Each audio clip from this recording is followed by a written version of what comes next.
Hey Daph, have you seen this show on ITV called Primeval? No, what's it about? Oh, well, it's really cool. There's these time portals that let through prehistoric animals, but no dinosaurs. There's a boy who gets attacked in his bed by a gorgonopsid, and a mosasaurus eats a guy off the diving board, and there's dodos. Wow, that sounds great. I'll be sure to catch it when it's on TV tomorrow. Episode 4 was the first episode of Primeval I ever watched, and on rewatching it I'm not entirely sure why I kept going with the series. Episode 4 attempts to deviate from the usual Freak of the Week formula that Primeval uses, but unfortunately it deviates rather too far from that formula. As you can imagine, this wasn't a great first impression, and to demonstrate this I have used my own anomaly to get my 8-year-old self to help me review this episode.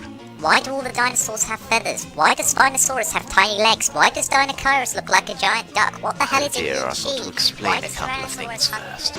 As per usual, we start off with the routine creature on the loose, this time hiding in a toilet in a block of flats. Meanwhile, at the Home Office, the recently captured Helen is being taken in for questioning. Why do they have a desk that turns on like that? Ben Miller is trying to find out everything she knows about the anomalies, but unsurprisingly she isn't cooperating. I'll tell you one thing. You're the spitting image of a Utah raptor I once met in the Jurassic. You could have said Utah raptor from the Cretaceous, or you could have picked any number of Jurassic theropods, but you had to say it wrong! We've got another one in a block of flats in the city centre. Who are these guys? Those are our main characters. Oh, I guess I was just supposed to know that. Well, you would if you'd watched the previous 3 episodes. You ready?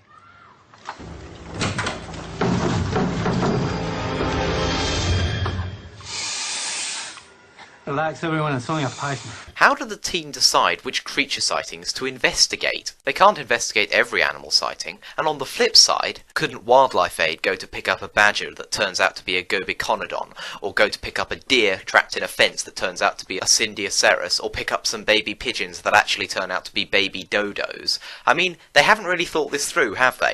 Helen, of course, knew it wasn't another anomaly, so Claudia and Ben decide to hit her with the old good cop, bad detective inspector routine. At the end of the day, this is about something very simple. Saving lives. So if you know anything at all, just tell us. You know, I have the power to make your life extremely unpleasant.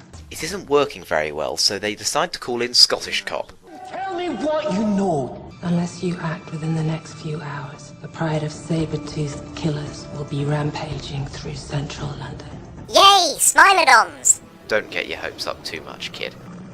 Meanwhile, back at the apartment, Stephen is oddly squeamish about snakes, and Connor asks Abby if he can sleep over at hers. Connor's friends drop him off, but they put an alien keyring on his bag that they used to track him with. Wait, what are you doing? I'm fast-forwarding until we see some Smilodons. No, but you might miss something important. I want to see some Smilodons! Ugh, fine! Smilodon. Its literal meaning is knife tooth. They're up to 3 meters long. They have saber teeth. They hunt in packs. They're ruthless predators. Wait, what's going on? Oh, this is my scheme to avoid a copyright claim. You see, they always detect a certain length of video, so I thought if I chopped it up a bit, we're never going to give you up. They'll leave me alone. Yeah, that should do it. Now, according to Helen, a large pride has established its territory near an anomaly, and it's only a matter of time before they find their way through. Oh boy, I can't wait to see some Smilodons. However, Helen won't tell them where the anomaly is and instead wants to lead them there. She takes them to the kitchens of a football ground. In there. Yep. In there.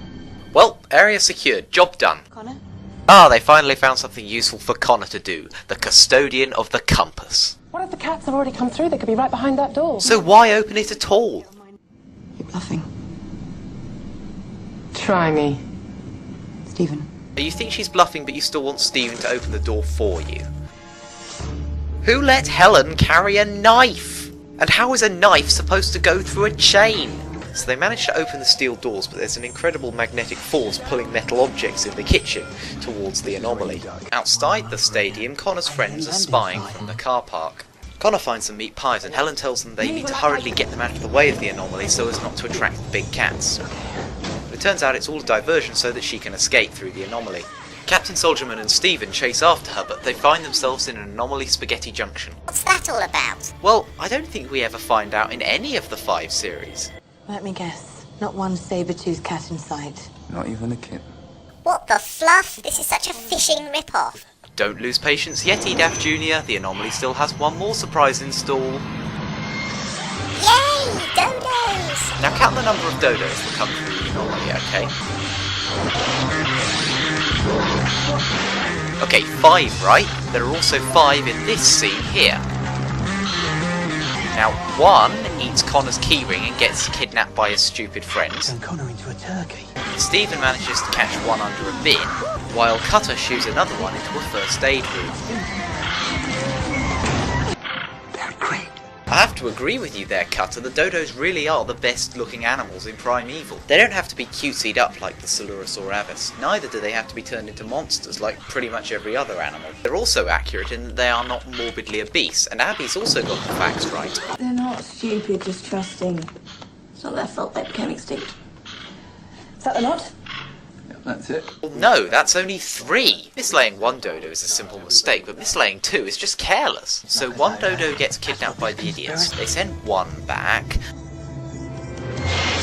then another, Professor, we have a dodo down. and then they find 1 that's dead. So what happened to the 5th dodo? Nick, Stephen and Abby take the dodo back to the lab for an autopsy. A large tapeworm comes out of its mouth and chases Abby across the room. However, outside of its host, it dies quickly. Meanwhile, the 2 idiots are discussing what they're going to do with their discovery. The dodo, on the other hand, would much rather destroy everything. What's it say about behaviour? The dodo was renowned for being slow, stupid, and harmless. The dodo objects to this description and bites Tall Ginger Idiot. Cutter explains that the parasite enters the host via a bite. It grows inside the host, causes it to bite something else, and then they both die.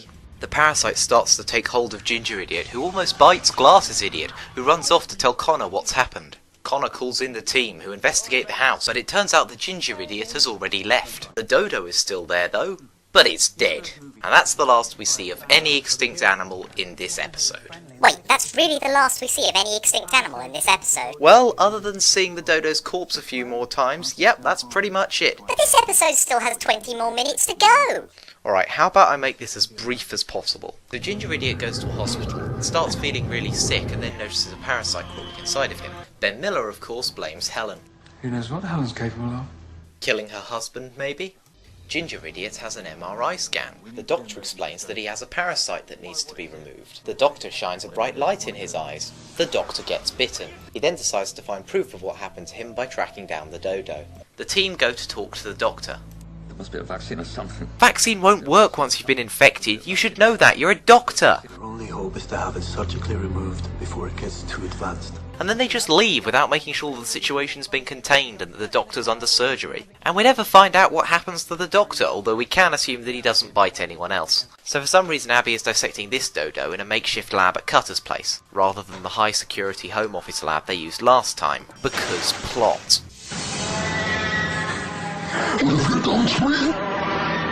Why does a parasite make my voice so deep? So the team finally work out where Tom's going. That's why we put the transmitter on you. Because that's how you found the dodo, right? It's on your bag, inside Roswell. Tom modified the sat-nav on his palm top. If Tom wants answers, he's going to follow the transmitter. He's coming to you. No, not quite.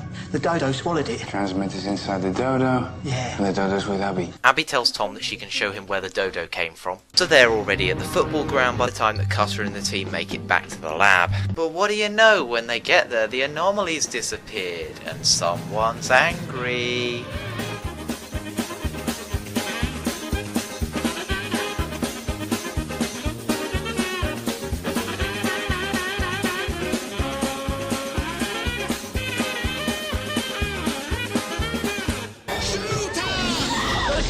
I can take it.